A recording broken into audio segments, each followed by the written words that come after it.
Hey, what is up guys? Welcome back to another video. If you're new to the channel, my name is Aaron. I'm currently working as a risk analyst for a large investment bank in New York City. But in my free time, I love to do photography, videography, and I'm really interested in ideas related to entrepreneurship, personal finance, and self-development. Now, up until this point, my most popular video has by far been my day in the life of a Wall Street analyst video. If you haven't checked it out already, you can go watch it after this video. But I wanted to make a video related to that and share my story of how I basically went from having zero internship experience on my resume during the summer going to my junior year of college to getting my current job as a risk analyst and now sitting on the trading floor of a Wall Street bank. And my goal of this video is to hopefully provide some of you out there who are looking to perhaps pursue a similar career path with some insight as to the trajectory and path I took, as well as some of the strategies I used. Now, I'm sure a lot of you guys out there going through business school or college will be in a lot better position than I was when I first started my pursuit for a career in finance.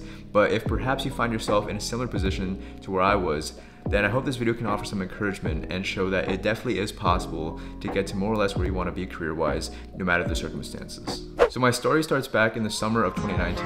To give some context, I was in a bit of a predicament to say the least. I had just finished my sophomore year at UConn, during which I had a great time hanging out with friends, going to class, partying, doing all the typical things that a sophomore in college does. But I didn't quite know what I wanted to do career-wise. I was very interested in filmmaking, but I was pursuing a business degree simply because it was kind of the expectation for me to go to college and get a degree. And I chose finance because I thought it'd be a decent job to have, and I envisioned myself working in corporate finance for a Fortune 500 company, wearing suits and the whole 9 yards, but I didn't quite know what finance really was. And then the summer hit, and due to some complicated family circumstances, I was no longer able to go back to my house, and I was financially cut off as well. Now, luckily, I did have some family friends who graciously let me stay with them for that summer, and during this time, I was working at one of those Amazon fulfillment warehouses, where I picked goods and merchandise and sorted them into bins, and that was the most mind-numbing work I've ever experienced. But it did give me a lot of time to think. And the more I thought, the more I became frustrated with where I was in life. I started seeing my peers get internships and start to do all sorts of exciting things with their careers, and I suddenly felt this urge to just abandon this path of trying to become a full-time director or filmmaker and just try to find a job that would make me money. So I started looking online for high-paying jobs, and that was when I came across the world of investment banking and trading, which coincidentally was related to the degree I had quite randomly chose, so I guess that was good foresight on my part. I quickly became obsessed and I started doing a ton of research as to how to get a job on Wall Street. Now, there were two things that quickly became apparent to me that really made me discouraged.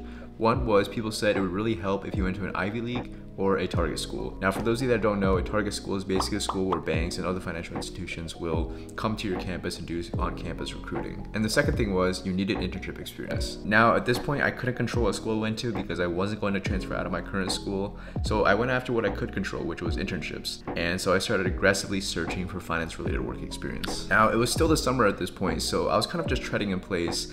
I signed up for all sorts of prep courses and newsletters and whatnot, trying to do what I could to prepare myself, and also applied to as many jobs as I could, but obviously I couldn't get very far because I had absolutely zero work experience on my resume. I did have one thing going for me though, which was that the semester prior, I'd actually signed up to study abroad in London for the upcoming fall semester. I did the math and found out that with my scholarships, doing a semester abroad in London would actually cost just about the same as doing a semester in the US. And on top of that, this is one of those half-study, half-work internship programs, so I knew that by the end of it, I would have some sort of business-related experience under my belt. So now, fast forward to the fall, there I am in London, wrapping up my studies, and I'm starting to look for internship opportunities. Working on some cover letters, exciting stuff.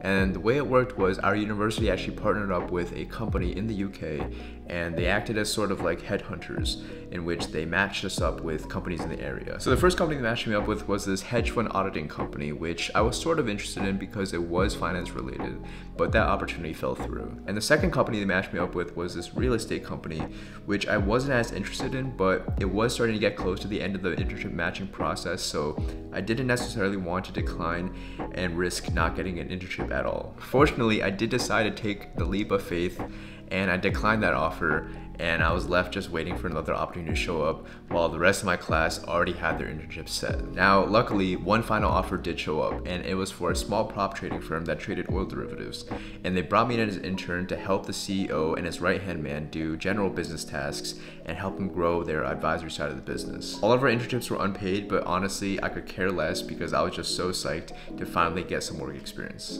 Obviously, I had nowhere near the amount of experience necessary to actually help with the trading work, but I did attend attend the weekly trader meetings, I took lots of notes, I learned about the oil markets and the market making business, and this experience really helped me to cultivate an interest towards the sales and trading part of an investment bank. But more importantly, this experience gave me something to actually show on my resume. And throughout all this time, I was fiercely sending out resumes and cover letters. I sent out at least 50 sets of customized cover letters and resumes, depending on the company I was applying for. And I applied to roles all over the bank, from investment banking to sales and trading, risk, private banking, asset management, you name it. I was just trying to get my foot inside the door of a major financial institution. Anyways, after getting back from London, I didn't hear anything for the next few months. And then a few interview offers started trickling in. One was for a banking role, another was for a hedge fund, and the third was for a risk management role. The banking role didn't work out. I didn't get past one of the first rounds. I actually did get past the resume screening, the cover letter screening, and the first round Zoom interview for the hedge fund, which honestly was one of the most challenging interviews I've ever done. And shortly after that interview, I had my super day for the risk management role. And a week after the super day, I had received the call that I'd gotten the internship. And I did hear back from that hedge fund that I moved on to the next round, but at that point, I had already accepted my internship. So from this point on, it was pretty much smooth sailing. Unfortunately, COVID did hit the spring right before my internship was supposed to start, and so the whole thing was done online, but regardless, it was still a great experience. And by the end of it, after we did our final presentations, I got the news that they would like to extend me a full-time offer and have me come work in New York after I graduated. And that brings us to where I am now. I know it was quite an unorthodox journey and that there are a lot of factors that contributed to me getting here, but I would say the main factor that led me to finally getting this job was persistence. Despite having zero knowledge about finance and zero internship experience on my resume, once I had the desire to pursue a job in finance, I went all out on it.